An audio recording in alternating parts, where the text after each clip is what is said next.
In WWE, everything can change overnight, especially the way fans feel about a superstar. One day, a wrestler might get booed out of the arena, and the next, they're being cheered like a hero. All it takes is a powerful match, an emotional moment, or a real-life story that hits home. In today's video, Wrestling Sphere takes a deep dive into some of the most dramatic turnarounds, when fans did a complete 180 and turned their jeers into cheers. John Cena, from beloved hero to polarizing icon and a bittersweet redemption. Let's be honest, who else deserves the top spot more than John Cena? Not necessarily because he's won the most titles, or because his face was plastered on WWE programming every week, but because Cena is the definition of what it means to have fans completely turn on you. In fact, it almost became part of his brand. It's important to remember that Cena didn't just appear out of nowhere. He was handpicked to follow in the footsteps of legends like Stone Cold Steve Austin and The Rock, icons who weren't just box office draws, but cultural phenomena. And when Brock Lesnar abruptly walked away from WWE, Cena naturally became the chosen one, the company's new torchbearer for nearly 2 decades. At first, things went incredibly well. Cena burst onto the scene with his cheeky, quick-witted rapper persona, armed with clever punchlines and undeniable swagger. Fans loved him. Kids idolized him. Women were drawn to his tough yet approachable demeanor. But that all began to shift when Cena morphed into the embodiment of the never-give-up superhero. Flawless. Morally upright. Always overcoming adversity. It started to feel too much. Fan reactions began to swing wildly, like a roller coaster. Every episode of Raw or SmackDown turned into a verbal tug-of-war. One half of the crowd would roar, "Let's go Cena!" with passionate support, while the other half countered immediately with a deafening, "Cena sucks!" The divide was crystal clear. Kids and women still adored Big John. But adult male fans? They were burning out. To them, Cena symbolized overexposure, too many victories, and favoritism that felt forced down their throats. But instead of crumbling under the weight of the backlash, John Cena leaned into it. He embraced the boos. He didn't try to please everyone, he chose his own lane. And that made him even more intriguing. Cena became a new kind of hero, not flawless, but real. Over time, things changed again. After putting over countless younger stars, after willingly stepping out of the spotlight so the next generation could shine, fans started to see Cena differently. They realized how harsh they had been.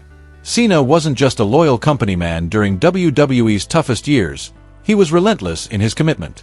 Slowly, the indifference turned into appreciation, the hate into admiration, and finally, into genuine respect. Then came the twist. Cena reinvented himself in Hollywood, not as a clean-cut superhero, but as a self-aware, often self-deprecating anti-hero.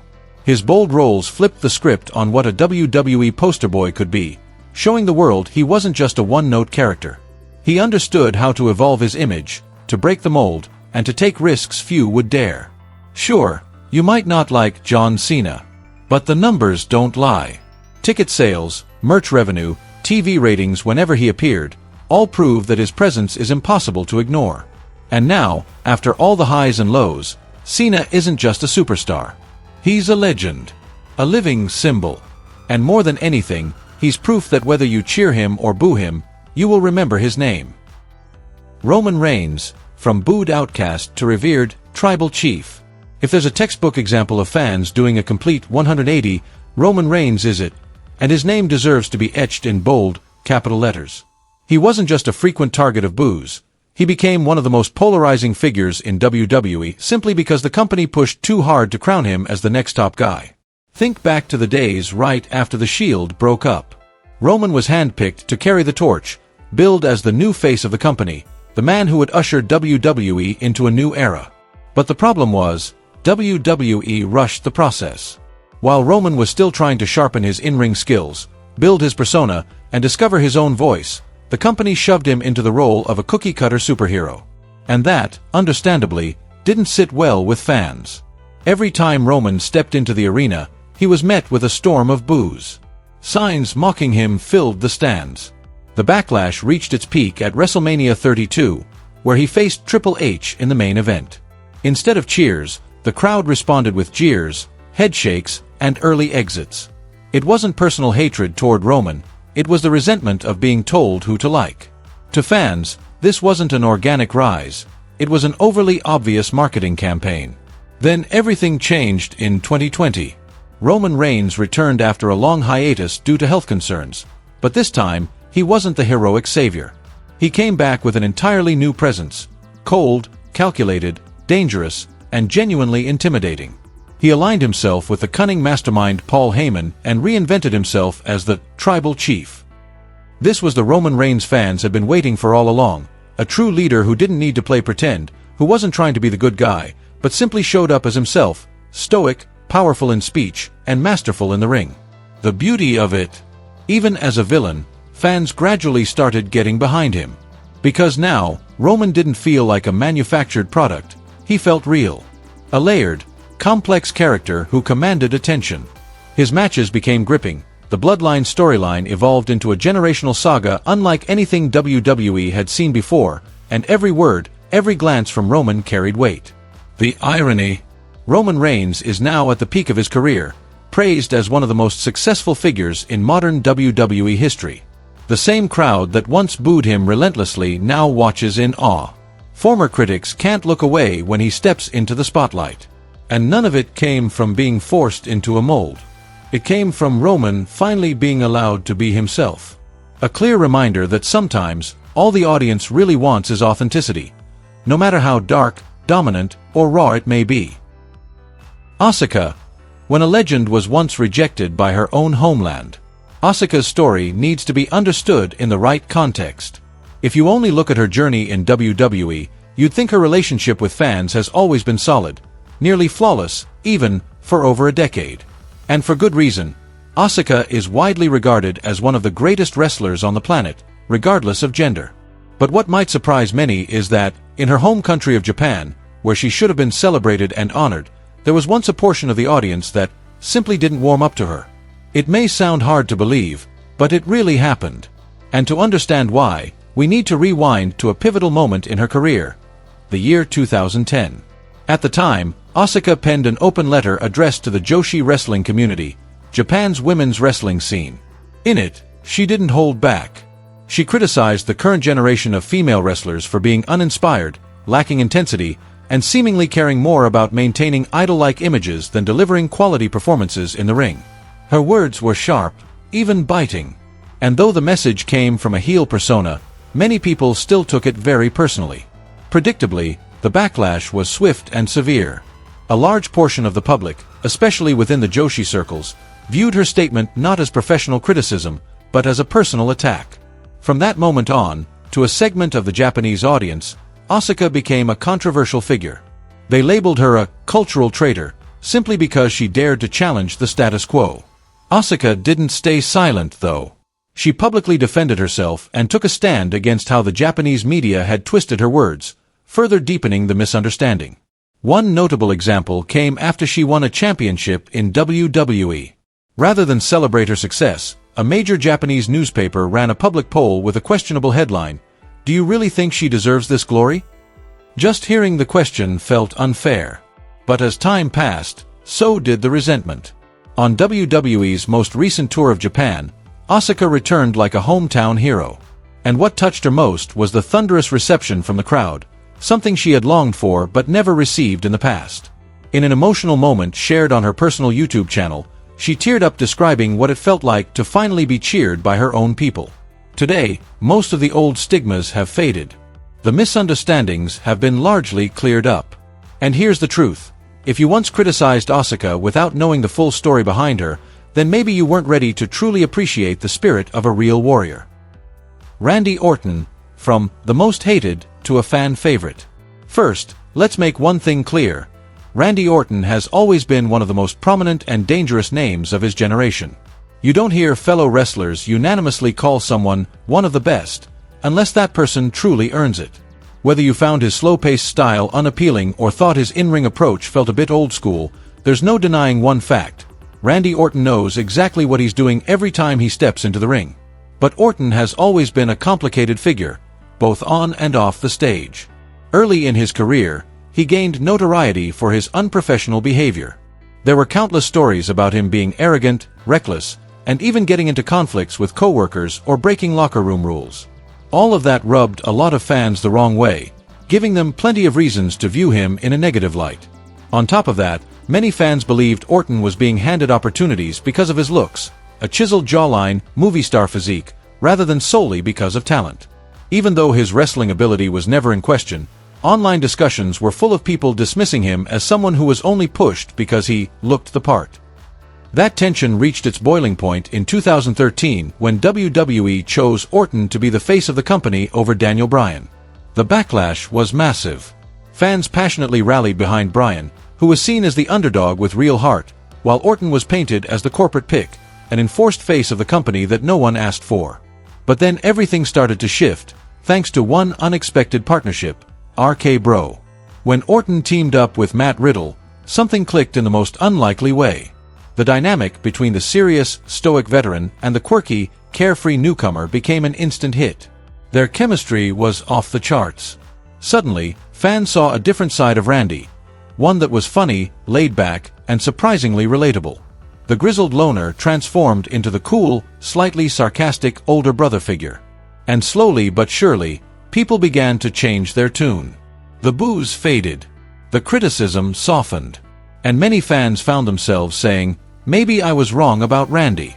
He's actually kinda awesome." Just when things were looking up and the crowd was embracing him more than ever, disaster struck. Orton suffered a severe back injury, one so serious that doctors advised him to consider retirement. For 18 long months, he disappeared from in-ring action. But instead of making headlines or complaining publicly, Orton stayed quiet. He focused on healing, on becoming stronger, on recovering not just physically, but mentally. It was a personal battle, fought away from the lights and the chants, but it was just as fierce as anything he'd faced in the ring. And then, at Survivor Series 2023, Randy Orton returned. No theatrics, no drama, just pure presence. The crowd erupted, not with jeers or skepticism, but with thunderous applause. The energy was electric. It was no longer about grudges or past mistakes. It was about respect. Fans stood up and clapped like they were welcoming back a hero they never fully appreciated until he was gone. From being one of the most criticized superstars in WWE to earning heartfelt cheers from fans everywhere, Randy Orton accomplished something few others ever do. He won them back. Not through gimmicks, not through force, but through grit, maturity, and undeniable talent. Today, there's no longer any question about his legacy. His place in the WWE Hall of Fame is practically carved in stone. Because Randy Orton isn't just a great wrestler, he's a living testament to the power of redemption and resilience. Hulk Hogan, from wrestling legend to controversial figure. Hulk Hogan was once one of the biggest icons in WWE history. And it's precisely because of that enormous legacy that his downfall felt so shocking, arguably one of the most heartbreaking falls from grace in the eyes of longtime fans. Let's take a look back at Hogan's journey. He wasn't just a superstar, he was the superstar for 3 different generations of wrestling fans. In the 1980s, the era of Hulkamania reached its peak. The image of the blonde, muscle-bound hero preaching, "Say your prayers and take your vitamins," became a defining symbol of pop culture. Then, in the 1990s, Hogan flipped the script in one of wrestling's boldest moves, turning heel to lead the NWO in WCW, a storyline twist that changed the industry forever. He later returned to WWE in the early 2000s and delivered an unforgettable match with The Rock at WrestleMania 18, one of the most electric moments ever seen in a wrestling ring. But times change. And now, even when Hogan walks into an arena in his own hometown, what greets him isn't thunderous applause, it's cold, hostile boos. Just look at his recent appearance on an episode of Raw during a Netflix crossover event. The reaction from the crowd was loud and clear. They were not impressed. Why the shift? Because over time, more and more behind-the-scenes truths have surfaced, revealing a very different Hogan, one far removed from the all-American hero fans thought they knew. For instance, it's been widely reported that he secretly undermined Jesse Ventura's attempt to unionize wrestlers, allegedly to protect his own interests. At Starrcade 1997, he was accused of intentionally sabotaging the planned finish against Sting, simply because he didn't want to lose, even though the outcome had already been agreed upon. WrestleMania 9. Many believe Hogan orchestrated the controversial ending that saw him walk out as champion, bypassing Bret Hart entirely. Even a young Undertaker wasn't spared, with Mark Calloway himself later confirming that he had fallen victim to Hogan's backstage politics early in his career. Then came the final blow, the leaked recordings that exposed Hogan using racially offensive language. That moment shattered what little goodwill remained. WWE had no choice but to scrub his name from the Hall of Fame, at least temporarily, and the wrestling world was left stunned at how easily one man had torched his own legacy with just a few words. Once seen as untouchable, Hulk Hogan now stands as a cautionary tale, a megastar who was ultimately turned on by the very fans who once worshipped him. And maybe, just maybe, as the Iron Sheik once hinted, those who really knew the man behind the bandana always saw it coming. Saraya. From inspirational icon to calculated villain. Saraya, once known to the WWE Universe as Paige, represents one of those rare stories where a fan backlash wasn't just expected. It might have actually been part of the plan. And if that's true, then credit where it's due. The execution was brilliant. Let's not forget, Saraya was once a trailblazer in WWE. A fearless young woman who broke through the mold and helped usher in a new era of women's wrestling. Then tragedy struck. A devastating neck injury seemingly ended her career for good. Doctors made it clear, there was no hope of returning to the ring. And for anyone facing that reality, simply accepting it would be hard enough, let alone overcoming it. But Saraya did more than just survive it, she came back. Not only did she return to wrestling, she re-emerged in a brand new company, All Elite Wrestling. The night her entrance music hit for the first time in AEW, the arena erupted. It was one of those unforgettable moments, the kind that give you goosebumps. Here she was, the woman who was told she'd never compete again, walking down the ramp with her head held high as if she'd never missed a day. It was powerful. It was emotional. It was pure inspiration. And then, everything flipped. Just weeks later, Saraya stunned everyone by shattering that heroic image. Gone was the comeback queen. Gone was the fighter who beat the odds. She took the mic and called the entire women's locker room useless. She claimed they were wasting space, just waiting around for someone like her to show them how real wrestling is done. The crowd, shocked, then angry. But Saraya didn't flinch. She leaned into the boos. She chose to be the villain, boldly, deliberately, and without apology. And that choice, it was genius. Because by embracing the dark side, she didn't just flip the script, she took control of the narrative. Fans may have booed, but they were still watching, still reacting. She became the kind of villain you love to hate. Her presence made the division more compelling, her promos impossible to ignore. From the woman who once brought an arena to its feet in tears, to the bold figure now drawing jeers for her arrogance, Saraya proved that sometimes, defying expectations isn't a mistake. It's a power move. As long as you know exactly what you're doing. Cody Rhodes. When the crowd's love turned into disappointment. I think we all know Cody Rhodes' story by now, and honestly, even today, I still can't fully explain what really happened. Maybe you have your own take on it, and if so, feel free to share it in the comments.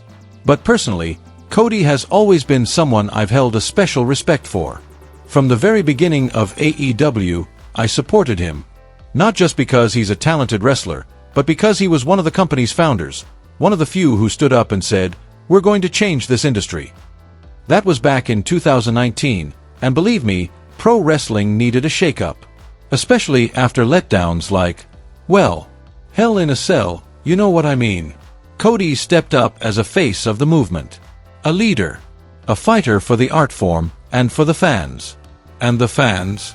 They adored him. They believed he could do what no one else had, build something new. A place where wrestling was raw, real, and emotionally driven again.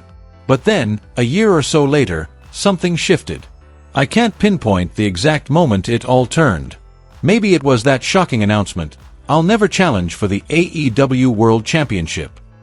Maybe it was the underwhelming rivalries or the lack of depth in his storylines. Or maybe it was just the crowd being the crowd, changing their minds, as they often do. Whatever it was, the cheers started to fade. The applause turned into boos. Cody tried to stay the hero, but the audience didn't want that anymore. One of the clearest examples. His feud with Malachi Black.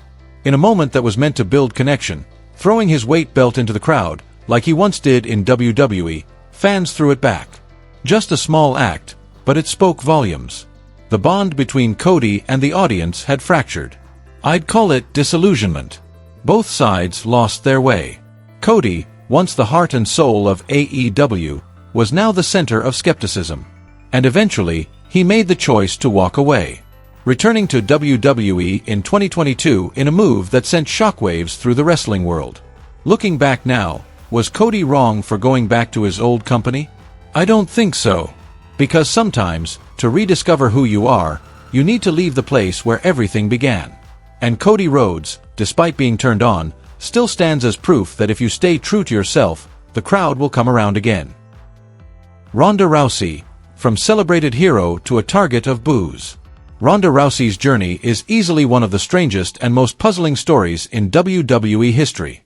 And honestly, I'll admit it, I was one of those people who didn't quite know how to feel. The sudden shift in fan reaction toward her wasn't just unexpected. It was harsh, negative, and left everyone wondering what exactly went wrong. Let's not forget how it all started. When Ronda first stepped into a WWE ring, she was welcomed with a level of excitement rarely seen. That iconic WrestleMania moment when she appeared alongside The Rock? The stadium nearly exploded. Fans were electric, eyes glued to her every move. To them, she was the perfect blend of real combat sports and sports entertainment. People believed she was the one who could redefine what it meant to be a female superstar in WWE. But then, things took a turn, suddenly and without warning.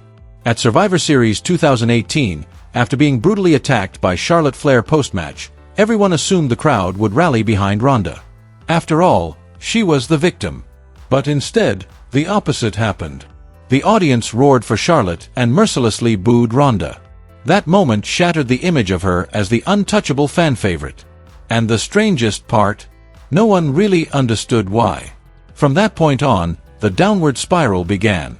Her second run never recaptured the magic of her debut. Fan reactions grew colder, more cynical. Ronda, known for her blunt and outspoken personality, grew visibly frustrated. At one point, she even snapped, saying, "Screw those fans." That single sentence only fueled the fire. In the world of wrestling, if you can't control the negativity, you've got to turn it into fuel. But Ronda chose confrontation instead of adaptation. The sad truth is, even though the support faded, no one can erase what she accomplished. Ronda was a phenomenon, a UFC megastar who crossed over and created unforgettable moments in WWE. But popularity alone isn't enough to survive the emotional tides of the crowd. Once fans turn on you, no matter how beloved you once were, everything can vanish overnight. From one of the most admired names in the business to someone fans boo without hesitation, Ronda Rousey's story is a harsh reminder of just how unforgiving the world of sports entertainment can be. Lita, from trailblazing hero to lightning rod for criticism. To be honest, this is one of the saddest and most ruthless cases I've ever witnessed in professional wrestling. It's a clear reminder that not everything that happens backstage should be dragged into the spotlight. And yes, I'm talking about the infamous scandal involving Matt Hardy, Edge, and Lita, a deeply personal matter that was turned into a televised storyline, leaving it wide open for the public to judge. When news broke of Lita's affair with Edge, the fan reaction was so intense that WWE couldn't ignore it. Instead of letting things settle, the company made a calculated decision to use it on screen, essentially pouring gasoline on the fire. Week after week, the audience was guided to boo, chant insults, and unleash their anger on Edge and Lita. What should have remained a private issue became a main storyline, and Lita, deemed the betrayer, was placed squarely in the crosshairs. The irony? Edge, who was also heavily criticized at first, managed to flip the narrative. He channeled all that hate into building his rated R superstar persona, a rebellious, edgy character that skyrocketed him into main event status. Over time, fans began to accept him, even cheer for him. But Lita, her path was nothing like that. She faced relentless backlash, both on TV and in real life. The verbal abuse thrown her way went far beyond typical wrestling heat.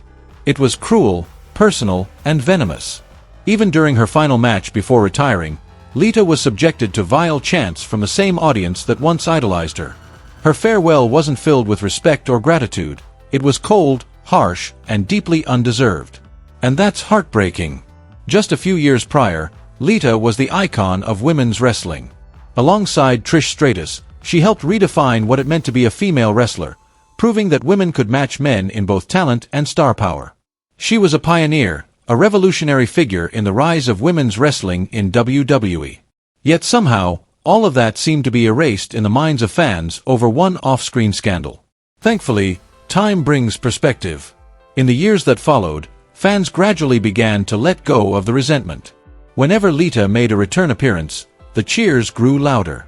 In 2014, WWE formally acknowledged her legacy by inducting her into the Hall of Fame, a moment that finally gave her the recognition she had always deserved.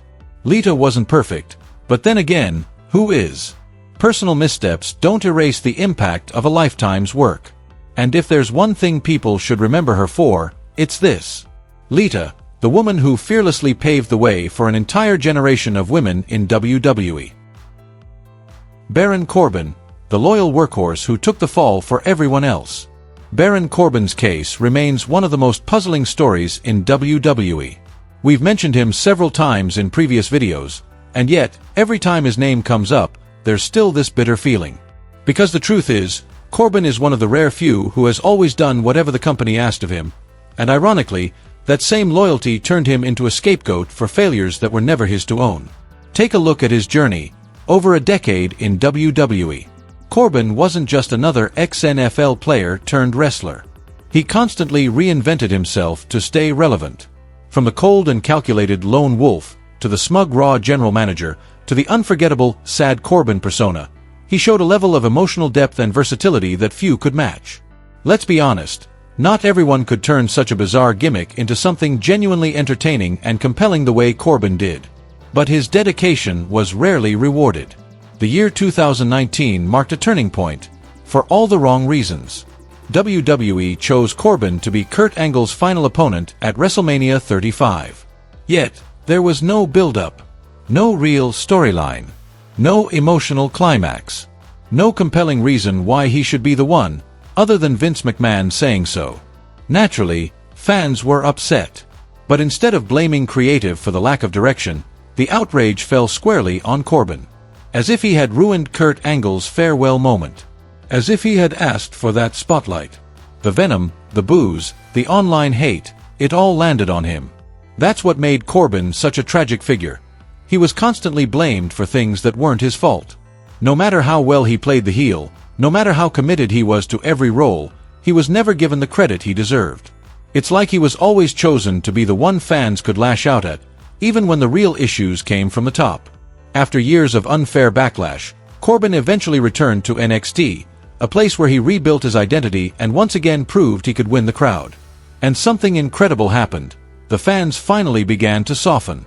They saw someone who had taken every hit, every insult, every creative letdown, and kept fighting. They saw someone who never lost his passion. But just when it seemed like things were finally clicking, WWE suddenly announced his release. No solid explanation. No reasoning. Just gone. It left people scratching their heads, because if anyone had earned a spot, it was Corbin. To me, if there's one wrestler who didn't deserve to be turned on, it's him. Baron Corbin, who never said no to any role, never backed away from a challenge, and always carried the burden for others' mistakes. That, right there, is the true definition of a silent warrior. Britt Baker, from beloved heroine to a controversial figure. In the world of wrestling, there are times when fans' perspectives shift gradually, subtly. But in the case of Britt Baker, the change was sudden and unmistakable, a sharp 180-degree turn that anyone keeping up with the AEW scene could clearly see. When Britt Baker first debuted in All Elite Wrestling, she was introduced as one of the brand's top babyfaces. With a wholesome image, soft-spoken demeanor, and a friendly smile, she seemed to embody everything fans hoped for in a rising female wrestling icon. Ironically, though, that portrayal didn't quite click. Over time, the audience began to feel her character lacked depth, too forced, too bland to truly connect. Then came a dramatic transformation. Britt returned, not as the kind-hearted role model people remembered, but as an arrogant, self-assured heel, even bordering on smug. She mocked Tony Schiavone for having worked at Starbucks, a small jab, but one that instantly made waves. For the first time, fans saw a version of Britt that felt authentic, sharp, bold, and unapologetic. As a heel, she owned every promo, every camera shot, and elevated AEW's women's division in the process. Her brutal rivalry with Thunder Rosa stood out as a career-defining moment. The intense action, the blood-soaked visuals, the raw emotional back and forth, it all helped turn that feud into one of the most memorable chapters in AEW women's wrestling history. But as the spotlight began to fade, the drama behind the scenes started to steal focus. Rumors of personal tension between Britt and Thunder Rosa started circulating. And over time, more voices from the locker room seemed to fuel the fire. A wave of skepticism emerged. Was Britt Baker truly the victim in these backstage issues, or was there more to the story? Things came to a head when Serena Deeb returned and issued a challenge. Britt's on-screen reaction, a cold, dismissive, "nobody cares," shocked many. Though clearly meant as part of her character, for a number of fans, it was the breaking point. That one line felt less like performance and more like disregard, for both her opponent and the audience. To make matters worse, whispers of friction between Britt and MJF, one of AEW's biggest stars, began to surface. And in nearly every instance, the narrative seemed to tilt against her. Of course, unless you were in the locker room, no one can say for sure what really happened. Still, it was clear, the fanbase's trust in her had started to crack. Once hailed as the queen of AEW, Britt Baker suddenly found herself fading into silence. For months, she was completely absent from television. No appearances, no promos, no matches, and no updates about what comes next. And those were the wrestlers who were once celebrated, only to end up being turned on by the very fans who once cheered for them. Who do you think deserves forgiveness, and who doesn't? Don't forget to like, subscribe, and turn on the notification bell so you won't miss any other compelling stories from Wrestling Sphere.